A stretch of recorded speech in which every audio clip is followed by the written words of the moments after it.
Segunda carta de Paulo a Timóteo, capítulo 2, versículo 15, diz assim: procura apresentar-te a Deus aprovado, como obreiro que não tem de que se envergonhar, que maneja bem a palavra da verdade.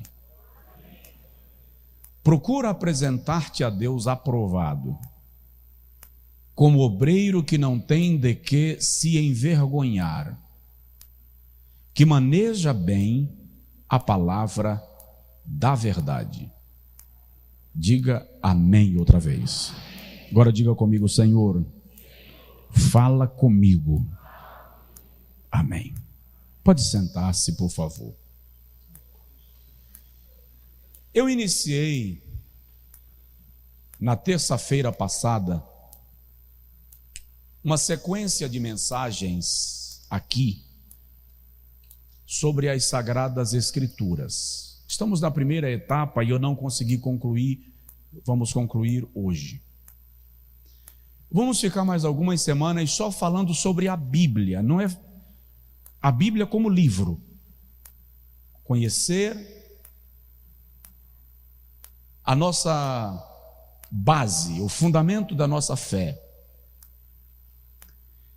Lucas diz que um dos segredos da igreja primitiva é que eles perseveravam na doutrina dos apóstolos. Tá? Depois que nós concluirmos essa sequência sobre as Sagradas Escrituras, um mini curso bíblico, nós vamos avançar e eu vou falar de uma outra doutrina fundamental da nossa fé. E vamos ficar alguns dias assim. Porque nós precisamos conhecer a palavra de Deus. Nós precisamos conhecer a Bíblia, e eu acho lamentável uma igreja sem conhecimento fundamental da fé que ela mesma professa. Na semana passada eu comecei falando com os irmãos aqui desse texto, e eu vou repetir só uma exegesezinha rápida de 2 Timóteo 2,15, que Paulo começa dizendo: procura. Diga comigo, procura. Só mais uma vez, procura. O verbo procurar que Paulo usa aqui é se esforce, se esmere, seja zeloso, faça arder no seu coração. O quê? Apresentar-se a Deus. Muitas vezes nós queremos nos apresentar bem diante das pessoas, mas aqui o que Paulo está dizendo a Timóteo é: procura apresentar-te a Deus. Aprovado. O termo aprovado que Paulo usa aqui, dokinos, é o mesmo verbo grego utilizado para falar dos metais quando eram provados no fogo para testar a sua genuinidade antes que eles fossem comercializados, transformados em moedas ou transformados em joias. Então, quando ele diz obreiro aprovado, ele está falando daquele que passou pelo teste, da pessoa que foi testado no fogo, que foi provado. Tiago 1,12 diz que bem-aventurado é o homem que é provado, porque quando for aprovado, receberá a coroa da vida. Então Paulo está falando de passar pelo teste diante de Deus. E é interessante que a palavra obreiro que ele usa aqui é trabalhador, aquele que faz uma obra para Deus. Agora, como é que eu apareço diante de Deus aprovado como obreiro que não tem de que se envergonhar? Manejando bem a palavra da verdade. O que Paulo está defendendo é que nós precisamos conhecer a palavra de Deus, manejá-la bem, para que sejamos orientados por esta palavra, pela ação do Espírito Santo. Eu disse aos irmãos aqui semana passada que a Bíblia Sagrada é o livro que contém os pensamentos de Deus em relação ao homem. A Bíblia Sagrada é o livro que revela o futuro dos salvos e o destino dos incrédulos.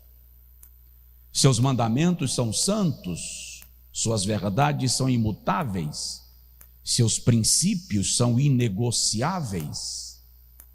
Para o crente, a palavra de Deus é bússola, é luz, é martelo, é mapa, é balança, é parâmetro, é constituição. Eu já disse aos irmãos que a Bíblia, embora algumas pessoas queiram, a Bíblia não é um livro romântico. Não é.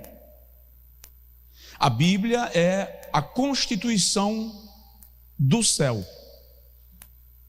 Ou seja, o cidadão que quer ir morar no céu precisa conhecer a Bíblia, porque a regra que guia o cidadão do céu é a Bíblia.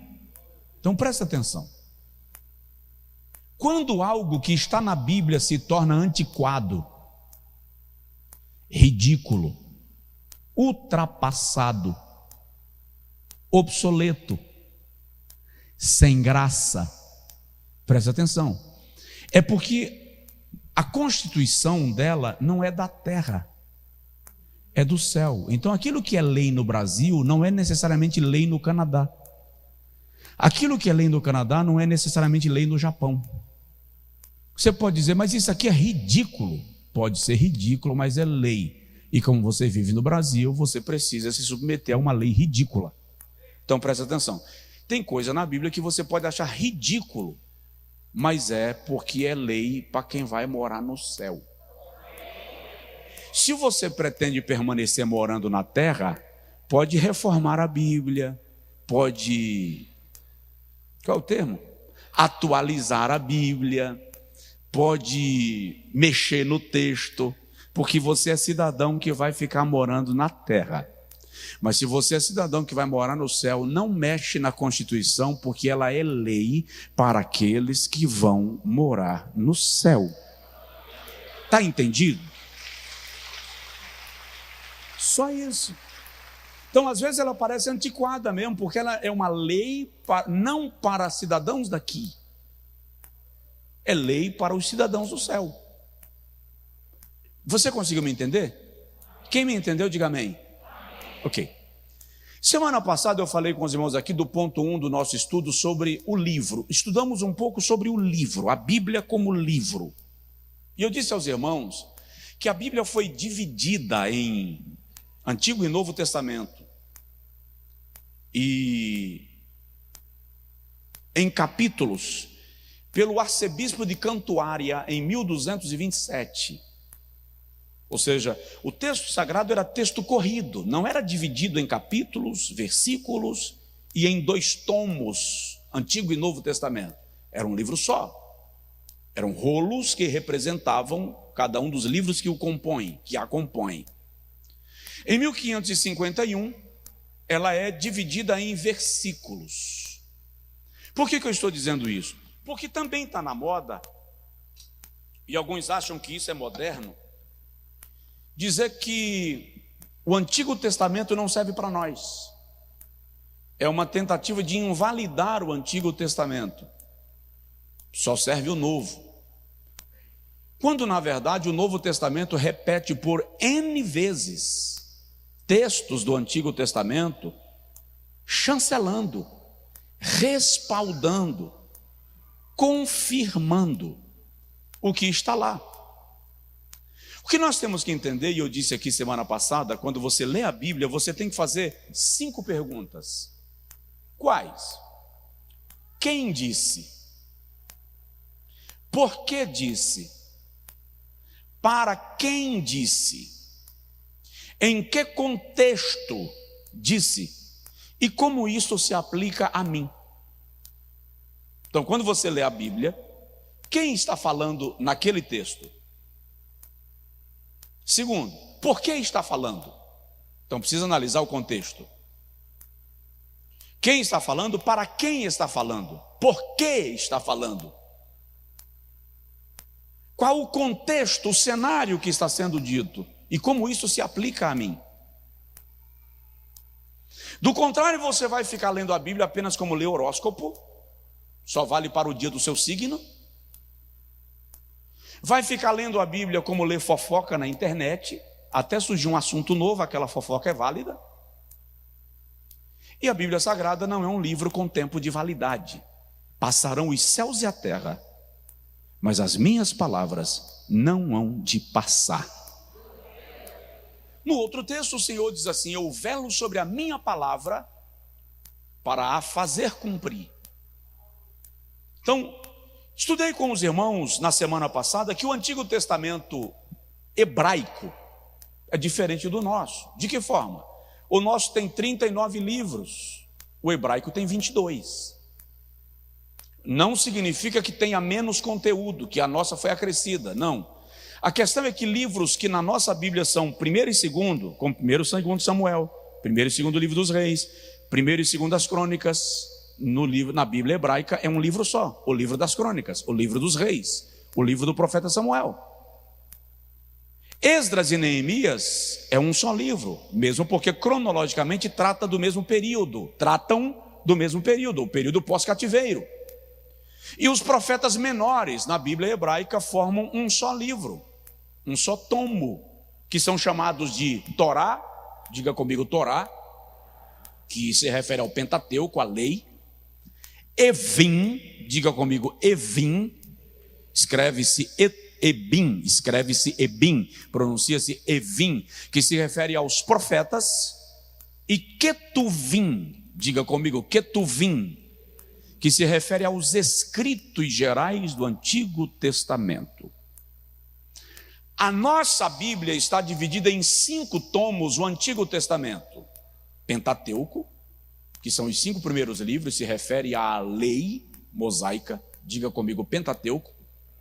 Aprende porque é aula. Se você não trouxe caneta e papel, foi porque não quis, eu pedi para trazer.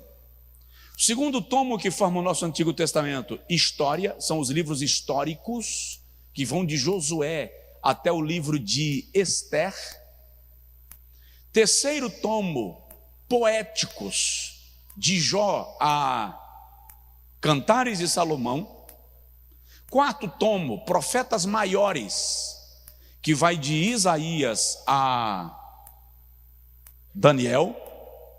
E profetas menores que vai de Oséias a Malaquias. Por que são chamados de profetas menores? É porque eles são menos importantes? Não, porque o tempo do ministério, o período que eles desenvolveram o ministério, foi um período menor do que aqueles que são chamados de profetas maiores. Está entendido? Diga amém. Novo Testamento, o nosso Novo Testamento está dividido também. 5 ou 4, vamos lá. Evangelhos, que são chamados de evangelhos sinóticos. Por que são sinóticos? Porque eles fazem os mesmos relatos. Por que às vezes existe a variação de um relato para o outro? Por causa do público para quem o evangelista escreveu. Eu disse aos irmãos aqui semana passada, Mateus escreveu para os judeus. Por isso ele começa o livro falando da genealogia de Jesus, porque Mateus apresenta Jesus como rei. E um rei precisa ter genealogia. Marcos escreveu para os judeus da dispersão, chamados de judeus da diáspora. Enquanto em Mateus Jesus é rei, em Marcos Jesus é servo. Por quê? Porque Marcos está escrevendo para escravos, para dispersos, para cativos, gente desterrada. Então ele apresenta Cristo de modo que o judeu que está disperso se identifique com Cristo dentro do cenário que ele próprio está vivendo. Já Lucas fala de Jesus como o Filho do Homem. Por isso que Lucas repete tanto a frase Filho do Homem. Lucas está escrevendo para os gregos, ele é médico, é doutor, é intelectual. Então Lucas está escrevendo para aqueles que são o berço do pensamento ocidental. E já João, o evangelista, escrevendo para os romanos, apresentando Jesus como o Verbo, como o Deus imortal, como o Deus eterno. Se o irmão lê Ezequiel e Apocalipse, você vai ver que ao redor do trono de Deus existem 4 seres viventes.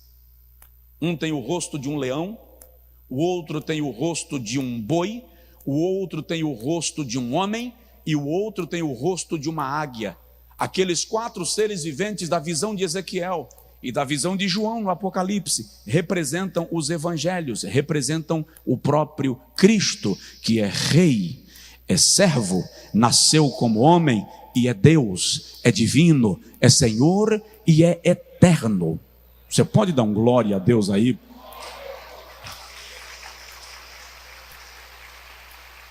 Então, pastor, para que é importante entender isso? Para você entender, por exemplo, por que Mateus usa uma linguagem para falar da hora e Lucas usa outra. Eles estão tratando com públicos diferentes.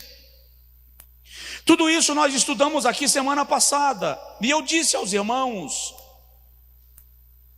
a grande questão daqueles que leem a Bíblia, isso é uma questão minha também, essa é uma demanda que eu tenho. Como eu faço para conhecer as Escrituras? Como eu faço para conhecer a Bíblia? E aí eu falei aqui sobre manejar bem. E eu disse 2 coisas, hoje eu vou falar mais 2, a gente vai encerrar. O que eu faço para conhecer as Escrituras? A primeira coisa que eu falei ontem é, terça-feira passada, nós precisamos de sensibilidade espiritual. Se a Bíblia é um livro de inspiração divina, olha bem para mim, e eu creio assim, para não ficar dúvida, porque eu coloquei um sim, e eu creio assim. Se a Bíblia é um livro de inspiração divina, então para compreendê-la, nós precisamos de auxílio do seu autor. Quem é? O Espírito Santo.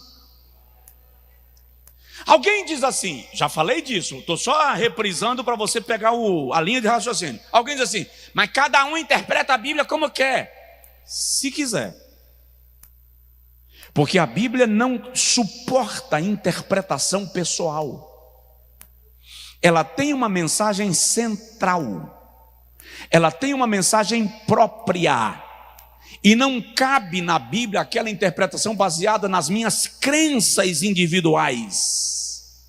Ainda quando a Bíblia contraria o que eu acredito na vida e contraria aquilo que eu quero, ela continua sendo a palavra de Deus e essa é a palavra. Quer desobedecer? Vai legal, mas vai sabendo que você está atravessando a faixa de segurança.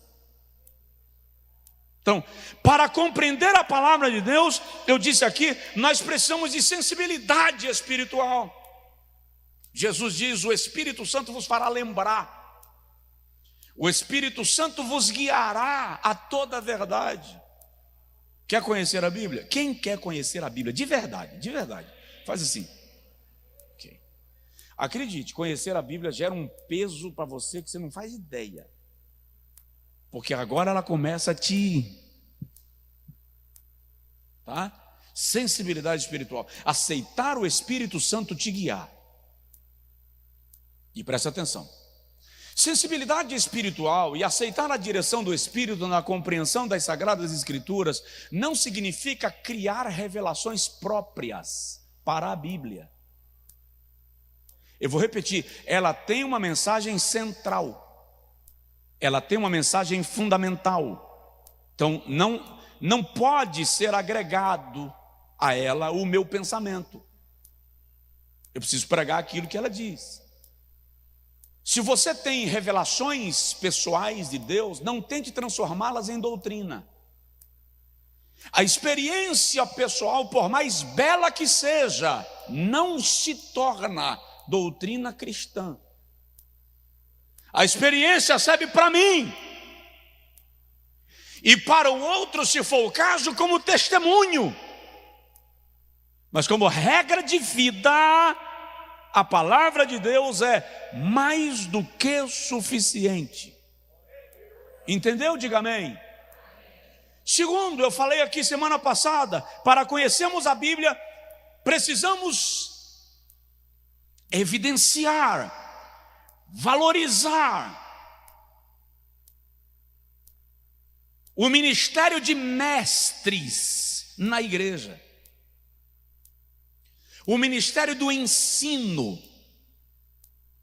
E eu disse aqui, vou repetir, Efésios 4:11, Paulo declara que Deus deu à igreja 5 dons ministeriais: apóstolo, profeta, evangelista, pastores e mestres.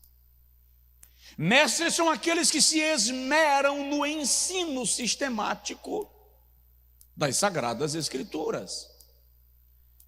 O culto da palavra, hoje, culto de doutrina, é o culto que nenhum crente que se respeita deveria perder.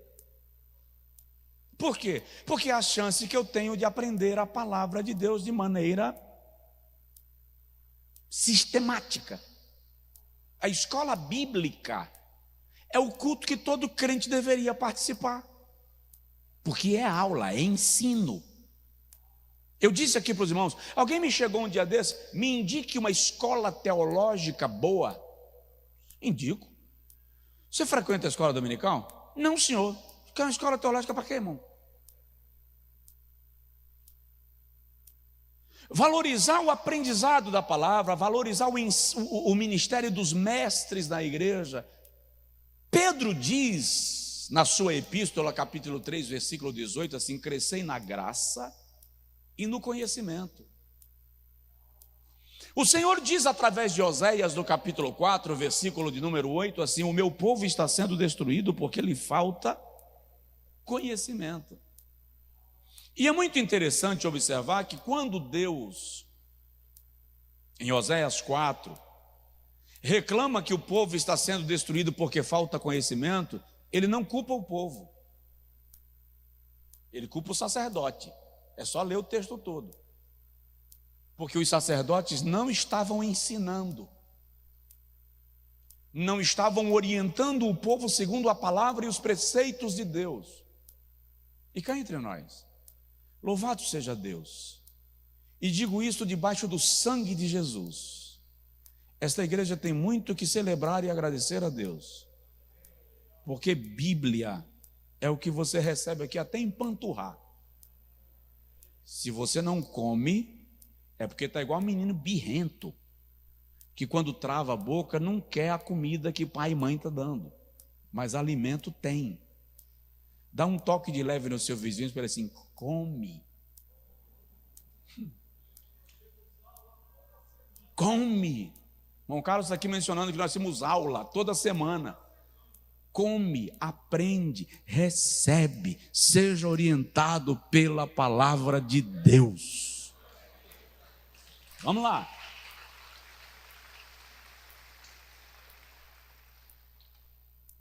Terceiro, agora dando sequência. O que eu faço para conhecer as Sagradas Escrituras? Dedicação à leitura. Quero conhecer a Bíblia, mas não me disponho a ler, a estudar, a pesquisar. Quero conhecer a Bíblia, mas sou viciado em PF. O que é PF? Prato feito. Vou para a internet pesquisar e sequer confiro as referências bíblicas. Irmão, quando eu comecei a pregar, 30 anos atrás, para você pesquisar, irmão, para estudar, era um Deus nos acuda. Eu ainda tenho meus 2 livros de pesquisa, Pequena Enciclopédia Temática da Bíblia e Teologia Elementar. Era o que eu tinha. No mais, você comprava umas Bíblias com concordância bíblica extremamente limitada. Hoje, esses dias um amigo estava me apresentando uma plataforma de esboços bíblicos que ele assinou, que ele quer fazer uma mensagem sobre santificação. Quando ele coloca o tema, a plataforma joga para ele todas as referências bíblicas sobre santificação e ainda traz para ele 20, 30 livros para ele ler, com as páginas específicas que ele vai ler, para ele agregar conteúdo. Está pronto. Ai, minhas noites, eu com esse bolo 30 anos atrás. Se viesse feito desse jeito 25 anos atrás, eu tinha escalado a terra. Eu estou reclamando desse privilégio? Não, eu estou parabenizando esta geração que tem todos esses acessos e agradecendo a Deus que chegou em tempo para mim. Mas o que eu quero te dizer é que não há conhecimento bíblico sem disposição de ler, pesquisar, estudar. Olha o que o salmista diz no Salmo 119, versículo de número 9: como purificará o jovem o seu caminho? Observando de acordo com a tua palavra. Para observar o meu caminho de acordo com a palavra, eu tenho que ler. Versículo 11: escondi a tua palavra no meu coração, para eu não pecar contra ti. Eu disse para os irmãos aqui terça-feira que o tempo do cativeiro babilônico seria de 70 anos. Quantos anos? Quantos? 70. É incrível. Já havia completado os 70 anos e o povo continuava no cativeiro. Pastor, se o tempo era de 70 anos, por que o povo continuava no cativeiro? Porque quando você não tem conhecimento da liberdade que Deus já declarou sobre você, você permanece cativo. Aí Daniel capítulo 9, versículo 2, Daniel diz assim: eu encontrei nos livros, pela leitura dos livros. Deixa eu ler o texto para eu fazer a menção exata do que Daniel está dizendo para nós no capítulo 9, versículo de número 2. Ele menciona a sua percepção através da leitura. Daniel capítulo 9, versículo 2, ele diz: no primeiro ano do seu reinado, do reinado de Dário, ou de Dario, eu, Daniel, entendi pelos livros que o número dos anos de que falara o Senhor ao profeta Jeremias, em que haviam de cumprir-se as desolações de Jerusalém, era de 70 anos. Ele descobriu pela leitura que o tempo do cativeiro já havia se cumprido. Ei, tem coisa na sua vida que já poderia estar resolvida, mas porque você não ler, não pesquisa, não averigua, você não alcança a bênção, o beneplácito, porque não se dá o trabalho de ler, pesquisar. Aí eu falei aqui de uma mulher que recebeu a visita do Charles Spurgeon. Spurgeon é considerado o príncipe dos pregadores, e ele foi chamado para visitar uma senhora na periferia de Londres. E quando chegou lá, ela morava em um barraco construído sobre um esgoto a céu aberto. As baratas e os ratos caminhavam, ela estava definhando, morrendo, moribunda. E enquanto ele conversava com ela, ele viu na parede um quadro emoldurado, e ele foi ler o quadro. E quando ele terminou de ler o quadro, ele perguntou para aquela senhora: a senhora sabe ler? E a senhora disse: não, eu não sei ler.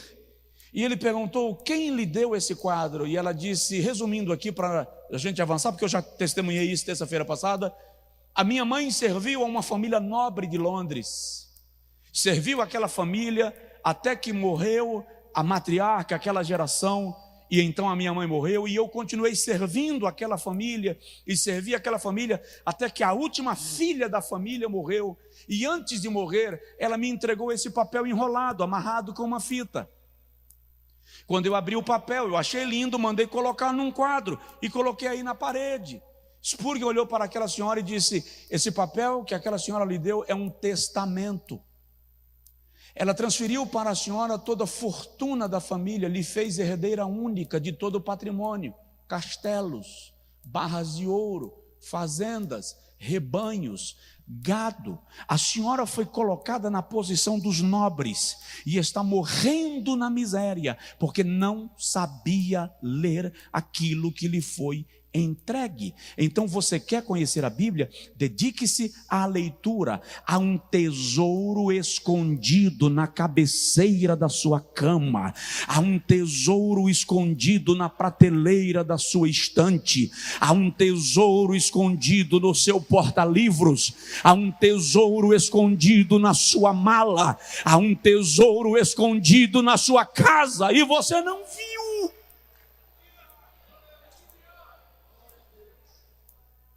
Eu me lembro de um pastor que me disse uma vez que ele não tinha paciência de estudar para preparar a mensagem que iria pregar. E ele diz assim: quando eu começo a ler, as minhas pernas adormecem. Hoje eu diria para ele: procura um médico, faz um tratamento de circulação, você está com problema de saúde, e vai estudar a Bíblia. Tem uns que chegam na igreja na hora do culto, durante a oração, está tentando descobrir o que vai pregar.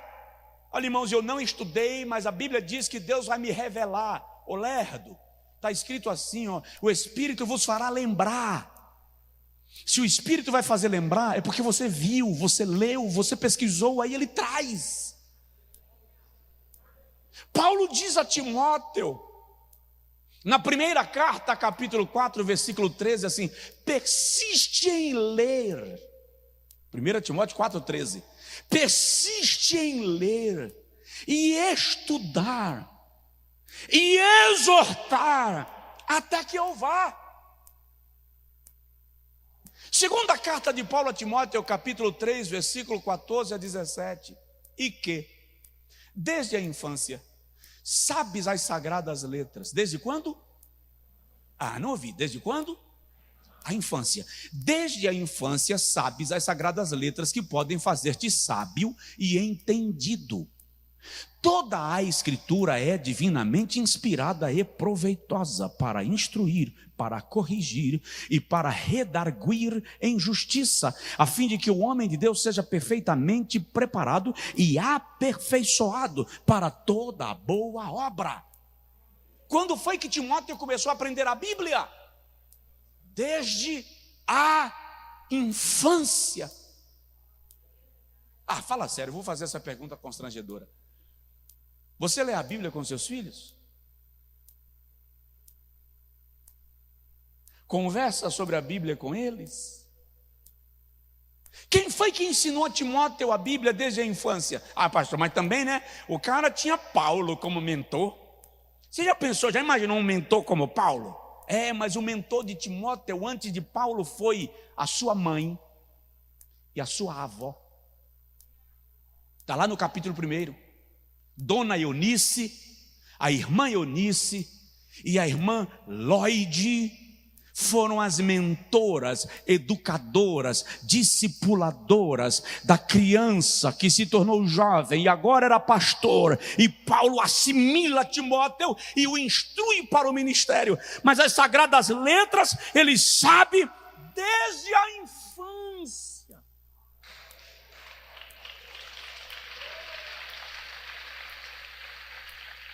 Sou de uma época que meu pai viajava e o presente que meu pai trazia para mim era Bíblia Mirim. Bíblia Mirim. Os presentes que eu ganhava me apontavam para a Bíblia. Quer saber de uma coisa? Tem uma irmã minha que tem um trauma de uma música de Luiz de Carvalho. A música diz assim, ó: Bíblia Sagrada, eis a palavra de Deus, eis o livro da jornada dos que seguem para o céu. Por que ela tem trauma dessa música? Porque meu pai queria tanto que a gente aprendesse a Bíblia, que até quando ele dava uma surra na gente, depois ele mandava ler a Bíblia em voz alta. Terminou de me dar 6 bolos, que meu pai gostava de uma palmatória, e tinha 2 lá em casa, e as 2 tinham nome. Até o dia que eu dei fim nas 2. Até hoje ele procura. A bicha era cruel demais, gente, pelo amor de Deus. Mas vamos lá. Quando terminava, agora vai lá e lê o Salmo 23. Em voz alta. O Senhor é meu pastor, lê direito, senão apanha de novo. Cruel. E ainda botava Luiz de Carvalho para cantar essa música. Eu não estou dizendo para você bater no seu filho, nem estou dizendo para você bater no seu filho e mandar ler a Bíblia. Eu só estou dizendo que desde a infância eu fui direcionado, apontado para querer aprender as Sagradas Escrituras. De modo, queridos, que hoje eu tenho quase meio século de vida, não conta para ninguém. Meus 50 chegarão daqui a pouco, mas eu amo a palavra de Deus. Eu amo a Bíblia Sagrada. Não vem para cá ocupar meu tempo com nada menos do que a Bíblia. A Bíblia é o pão que alimenta a alma. Você passa por turbulências, tribulações, enfia a cara no poste, mas a palavra é quem aponta o caminho, te ensina a direção, alimenta a tua alma, renova a tua esperança.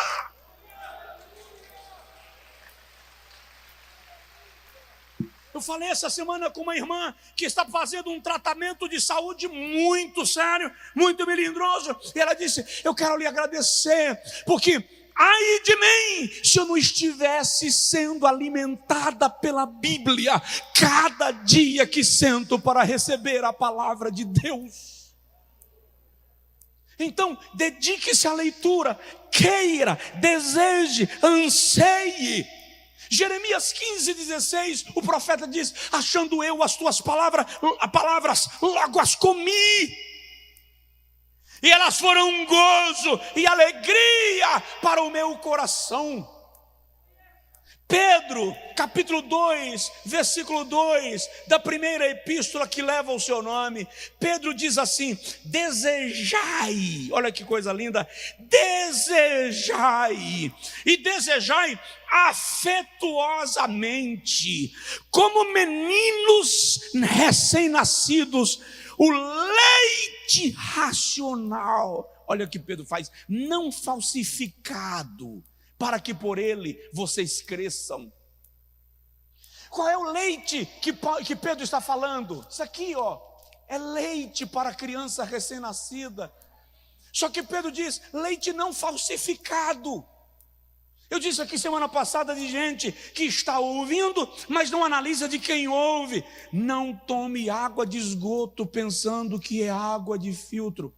Não coma comida morfa, pensando que é pão quente. Olha bem para mim, quando o assunto é Bíblia, seja exigente.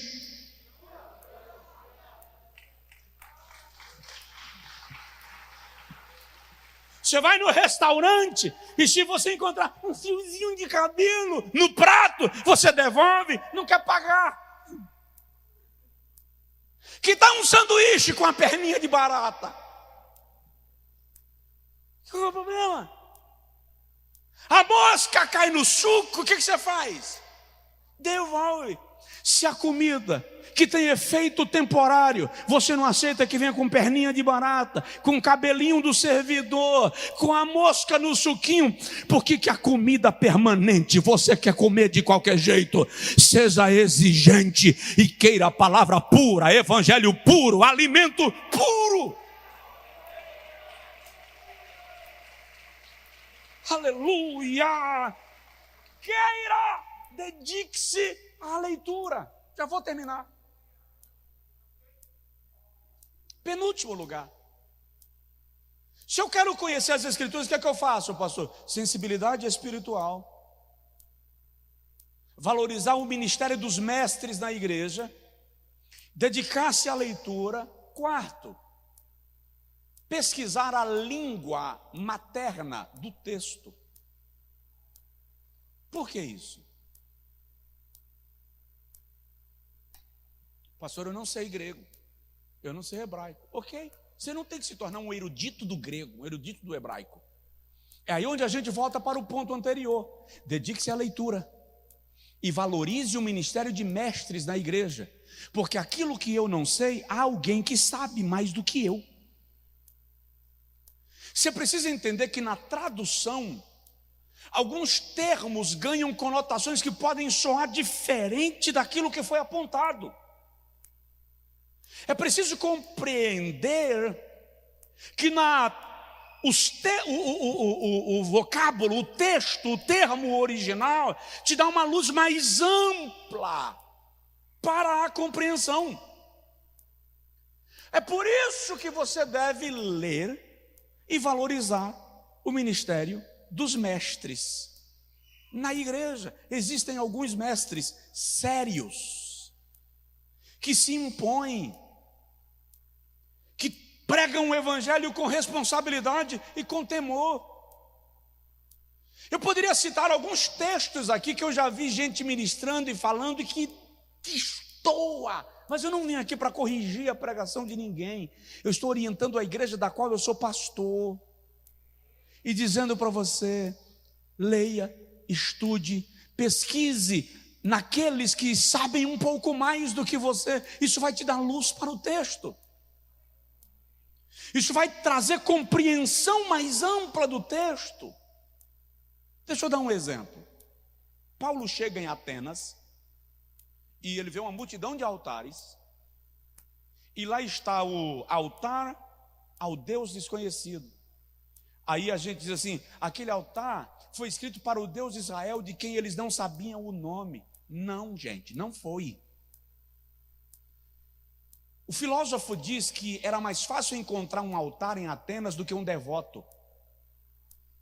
Eles tinham altares para todas as divindades que eles já tinham ouvido falar o nome.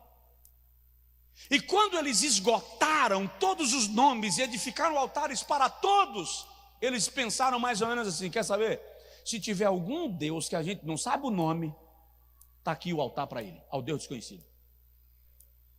Paulo é quem usa de uma sabedoria espiritual extraordinária, e ele chega lá e pega o gancho e diz: esse Deus a quem vocês mencionam sem conhecer é o Deus que eu vos apresento. O que Paulo está dizendo é: nesse panteão de deuses que vocês estão adorando, tem um que vocês não conhecem, e esse é o verdadeiro, esse é o Deus eterno, esse é o Deus poderoso. Aí ele apresenta Cristo Jesus vivo e ressurreto. Quer ver um outro exemplo? Paulo escreve aos Coríntios assim: não é bom que a mulher tenha cabelo curto, ou que ela seja sem cabelo. O texto na verdade é que ela seja careca. É isso que Paulo está dizendo, porque não é honroso, e não é bom, não é honroso para o homem ter cabelo longo. O que Paulo está dizendo? Ali era Corinto, gente. Corinto era a cidade da corrupção. A palavra Corinto significa corrupto. Em Corinto estava o templo de Eros, deus do erotismo, e estava o templo de Afrodite, Diana dos Efésios, deusa da sensualidade. Vinha gente de até 1000 quilômetros dos redores. No mundo antigo, 1000 quilômetros é uma distância quase inalcançável, e que vinham para Corinto adorar Diana dos Efésios e adorar Eros. E ao redor do templo de Diana dos Efésios, diz o historiador, havia mais de 1000 prostitutas cultuais, porque aquela divindade era adorada com orgias.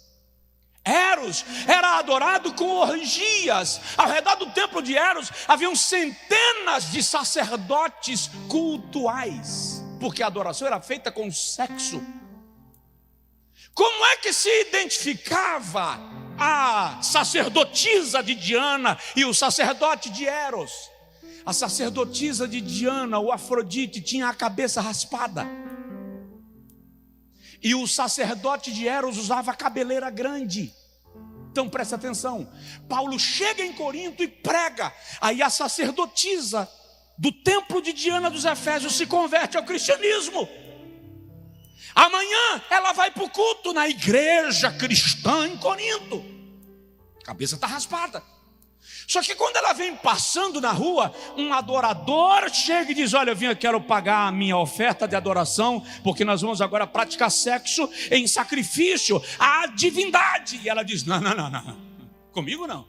eu me converti à fé, eu sou crente em Jesus. Acaba de dizer, nada disso, você está caracterizada como sacerdotisa do templo de Diana. Então Paulo diz, é bom que a mulher cubra a cabeça com um véu. A ideia era que ela fosse protegida dessas abordagens até que a cabeleira voltasse a crescer, para que ela não fosse mais caracterizada pelo ato de adoração ao templo da prostituição de Diana dos Efésios. Compreender esse contexto nos ajuda a discernir bem o que o escritor está dizendo. Então Paulo está orientando aquela igreja justamente devido ao cenário que eles estão vivenciando. Diz que você me entendeu. É importante conhecer a Bíblia, sim ou não? Por que Davi diz, preparais uma mesa perante mim na presença dos meus inimigos? Não dá tempo para explicar. Por que ele diz, unges a minha cabeça com óleo e o meu cálice transborda? O que ele está dizendo? Só compreendendo o contexto, ouvindo aqueles que conhecem a palavra um pouquinho mais, os mestres que se dedicaram a buscar na língua materna do texto, é que vão trazer luz para você compreender. Pastor, o senhor falou o Salmo 23, tem que explicar, vou explicar. Lá na frente, eu vou começar a pregar uma série de mensagens sobre os Salmos, aí vai chegar a vez do Salmo 23. Agora não dá tempo, mas em nome de Jesus, você quer conhecer a Bíblia? Leia, estude, se dedique, busque, pesquise, tenha fome. E eu vou encerrar. Quinto, para você conhecer a Bíblia: oração constante. Senhor, me faz compreender a tua palavra. Senhor, traz a mim o conhecimento que eu não consigo ter. Espírito Santo, me guia. Tiago capítulo 1, versículo 5 diz assim: quem quiser sabedoria, peça a quem? A Deus, que a todos dá liberalmente e não lança em rosto. Tem um texto em Provérbios, capítulo 8, versículo 17, que a maioria de nós diz que aquele texto é sobre orar de madrugada. Eu amo os que me amam, e os que de madrugada me buscam, me acharão. Isso é Deus dizendo que a gente tem que orar de madrugada. Tem até hino dizendo que de madrugada a fila é menor. Como se diante de Deus tivesse fila. Provérbios 8,17 é a voz da sabedoria. É a sabedoria dizendo: eu amo os que me amam, e os que de madrugada me buscam, me acharão. Está dizendo: sacrifique um pouco do seu tempo na madrugada para buscar sabedoria. É óbvio que em Provérbios a sabedoria personifica Cristo. Em 1 Coríntios capítulo 1, versículo 30, Paulo diz que Cristo Jesus é a sabedoria de Deus manifestada. É fato. Mas se nós queremos compreender a palavra de Deus, é preciso pedir ao Senhor que nos ajude.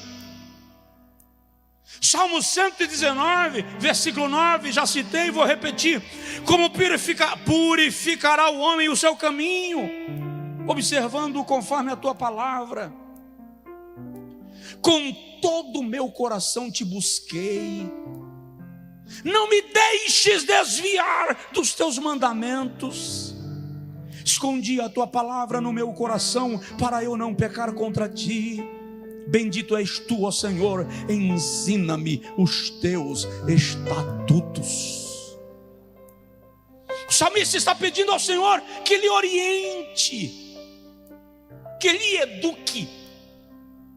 Salmo 73, versículo 16 e 17, Asaf diz: quando pensava em entender isto, foi para mim muito doloroso, até que entrei no santuário de Deus, então entendi o fim deles. Preguei aqui sobre Asaf um dia desse. Asaf entrou num conflito existencial sem tamanho. E ele diz: eu busquei entender e não consegui. Mas quando eu não estava entendendo mais nada, eu entrei no santuário. E quando entrei no santuário, o Senhor me fez compreender. Entrar na presença de Deus em oração é o segredo para compreendermos aquilo que não nos está latente, para compreender o segredo daquilo que não está revelado. Por isso que Jesus diz em Mateus capítulo 6, versículo 6: entra no teu quarto, entra no teu quarto. We were in love that never meant to stay.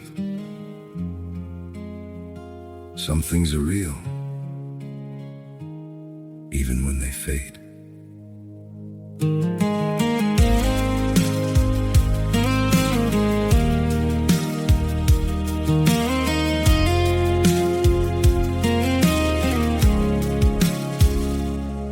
I used to think if we kept holding on, we could bend the truth somehow.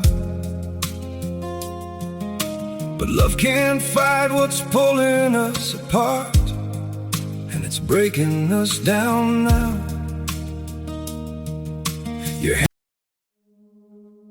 We were in love that never meant to stay.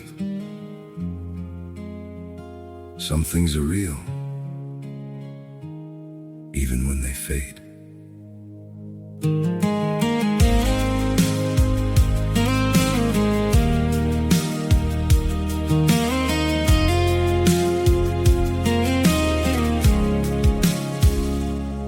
I used to think if we kept holding on, we could bend the truth somehow. But love can't fight what's pulling us apart, and it's breaking us down now.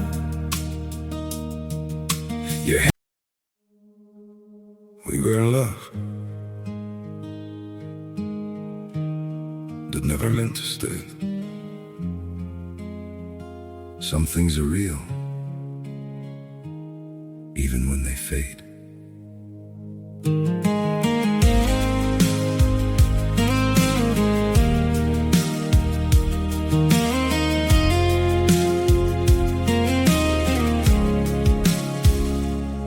I used to think if we kept holding on, we could bend the truth somehow. But love can't fight what's pulling us apart, and it's breaking us down now.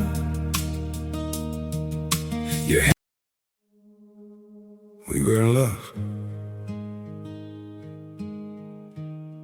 that never meant to. Fecha a tua porta e ora ao teu Pai em secreto.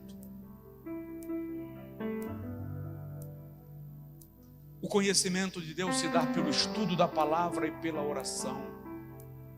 Terça-feira a gente vai continuar falando sobre as Sagradas Escrituras. O que vem aí, não sei.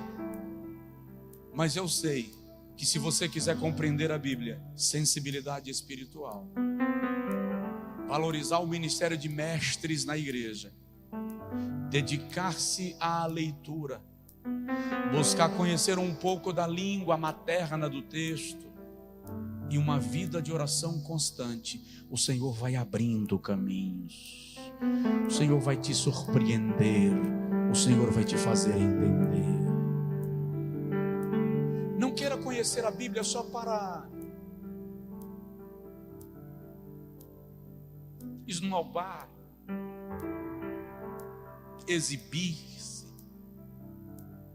humilhar alguém que sabe menos.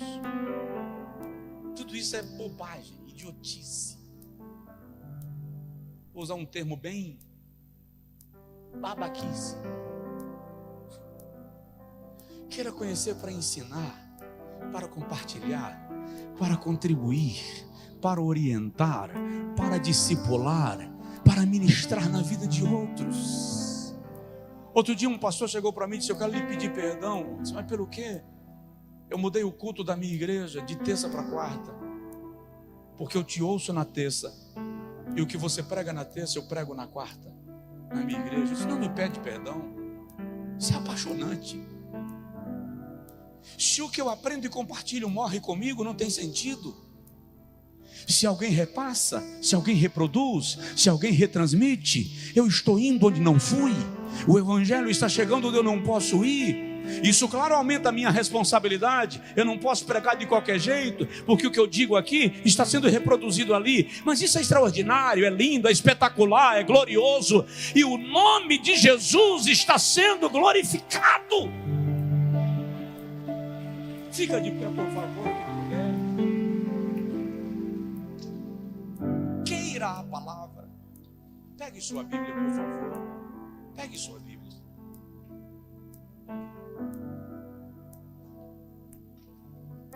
Vou até lhe dizer uma coisa, eu estou olhando aqui para ver se posso falar. Acho que posso. Está na moda, o pessoal não quer mais carregar a Bíblia, até porque é volume, né? Tem hora que não dá. Aí a gente tem Bíblia no iPad, no celular. Mas sinceramente, cá entre nós, você não tem que fazer como eu faço não, mas eu gosto. Eu gosto.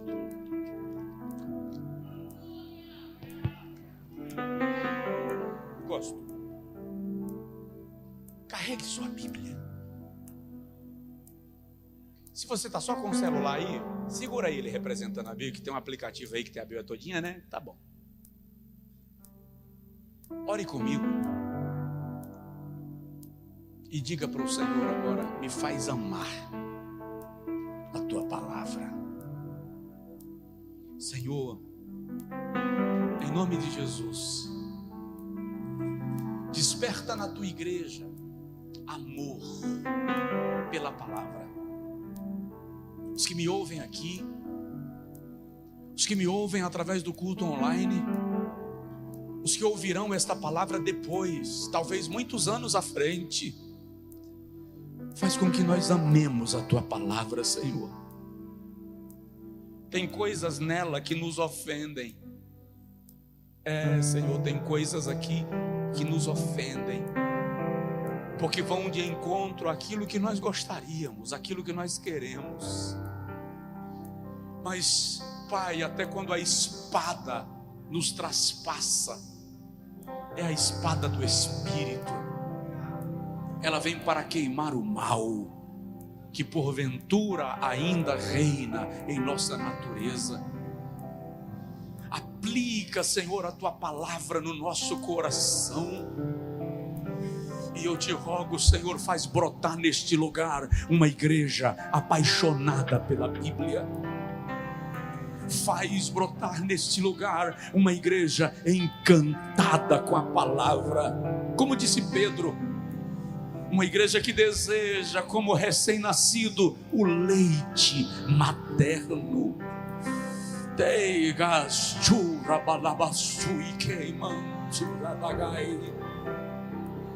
Senhor querido, que este culto de doutrina, que a escola bíblica seja, Senhor querido, o mais buscado pela tua igreja, pelo desejo de querer aprender.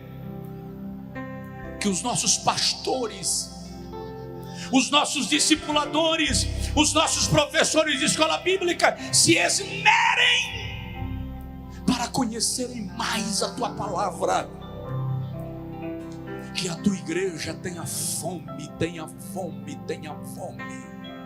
Em nome de Jesus, em nome de Jesus, em nome de Jesus. Se você puder, estende a sua mão em direção à pessoa que está do seu lado e diz para o Senhor: ministra sobre ela, ministra sobre ele. Abre a mente do teu filho, abre a mente da tua filha, abre a mente, Senhor, em nome de Jesus.